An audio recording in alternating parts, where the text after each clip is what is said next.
ایرانی صدر نے پاکستان اور افغانستان کے درمیان اختلافات ختم کرانے میں تعاون کی پیشکش کر دی ہے۔ ایرانی صدر مسعود پزشکیان سے وزیر داخلہ محسن نقوی نے ملاقات کی ہے۔ اس موقع پر صدر پزشکیان نے خطے میں کشیدگی کم کرنے اور کسی بھی تنازع سے بچنے کی ضرورت پر زور دیا۔ محسن نقوی نے ایرانی صدر سے تعاون کی پیشکش پر اظہار تشکر کیا۔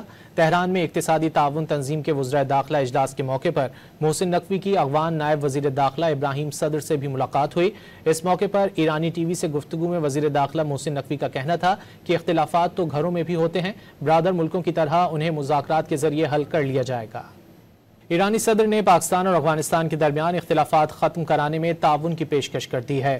ایرانی صدر مسعود پزشکیان سے وزیر داخلہ محسن نقوی نے ملاقات کی ہے۔ اس موقع پر صدر پزشکیان نے خطے میں کشیدگی کم کرنے اور کسی بھی تنازع سے بچنے کی ضرورت پر زور دیا۔ محسن نقوی نے ایرانی صدر سے تعاون کی پیشکش پر اظہار تشکر کیا۔ تہران میں اقتصادی تعاون تنظیم کے وزرائے داخلہ اجلاس کے موقع پر محسن نقوی کی اغوان نائب وزیر داخلہ ابراہیم صدر سے بھی ملاقات ہوئی۔ اس موقع پر ایرانی ٹی وی سے گفتگو میں وزیر داخلہ محسن نقوی کا کہنا تھا کہ اختلافات تو گھروں میں بھی ہوتے ہیں، برادر ملکوں کی طرح انہیں مذاکرات کے ذریعے حل کر لیا جائے گا۔